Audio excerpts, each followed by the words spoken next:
It's late August, and you're standing in the Target dollar spot with a shopping cart already half full. Little bins in your hand, a pack of stickers, laminating pouches because the school never orders enough. You didn't budget for this. You never do. It's $5 here, $8 there, and it's your own money, not the district's. You swipe your card without thinking about it, because everyone knows this is just what teaching costs. You drive home, unload the bags, and by the time school starts, you will not remember most of what you bought. That is the quiet truth about small spending. It disappears without leaving a mark. Now hold that $5 in your mind, because this is a story about the same $5 a day, for 20 years, and about the two very different teachers it quietly creates. You are 24, your first year in the classroom. Instead of the dollar spot, you open an account and set up an automatic transfer. $75 twice a month, into a plain index fund. It happens whether you notice or not. You still buy some things for your classroom, but the automatic money leaves before you can talk yourself out of saving it. The balance shows a few $100s, and it looks almost embarrassing next to your student loans. You are 29, 5 years in.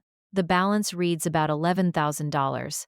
You put in close to $9,000 of your own money, and the market quietly added the rest while you graded papers and ran carpool duty.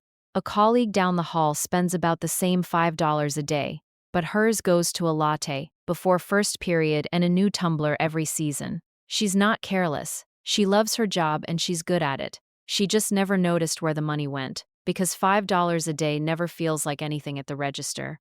You are 34, 10 years in. The balance is close to $28,000, and you've contributed about $18,000 of it yourself. Then the market drops hard that spring. Every headline says the word crash. Your balance falls by a third in a matter of weeks, more than you make in 2 months of summer school. You do not open the app for a while. You do not sell anything either. Your automatic transfer keeps pulling $75 twice a month, buying shares while they are cheaper than they've been in years. You are not being brave. You are simply too busy teaching to watch the number, and that turns out to matter more than courage ever would. You are 39, 15 years in. The balance sits around $52,000, and for the first time, the money the market hands you in a strong year rivals what you put in yourself. Read that twice, because this is the year the whole story quietly changes shape. Up until now, you were pushing this thing uphill by hand, one paycheck at a time, and the hill barely moved. Now it starts pushing back on its own, and your job is mostly to stop getting in its way. That same spring, a teacher 2 doors down gets hit with a surprise car repair right before a paycheck, and has nothing behind it. No cushion, nothing between the bill and panic. You have a number in an account you've never touched sitting quietly in the background, built $5 at a time, and for the first time you understand it was never only about retirement. It was also a wall between you and a bad month. You are 44, 20 years in. The balance is close to $89,000. You've put in around $36,000 across 2 decades, and the account has more than doubled it without asking your permission. At a reunion that summer, an old colleague asks if you're still doing that boring automatic thing with your paycheck. You say you are. She asks how much is in there now. You tell her, and the table goes quiet in a way you didn't plan and don't especially enjoy. You change the subject, because loud money was never the point. You are 45, 21 years into teaching. The balance crosses $100,000. Sit with the breakdown, because it's the whole lesson in 2 numbers. Of that $100,000, the amount you actually contributed yourself, $75 twice a month for 21 years, comes to about $37,000. The other $63,000 is growth.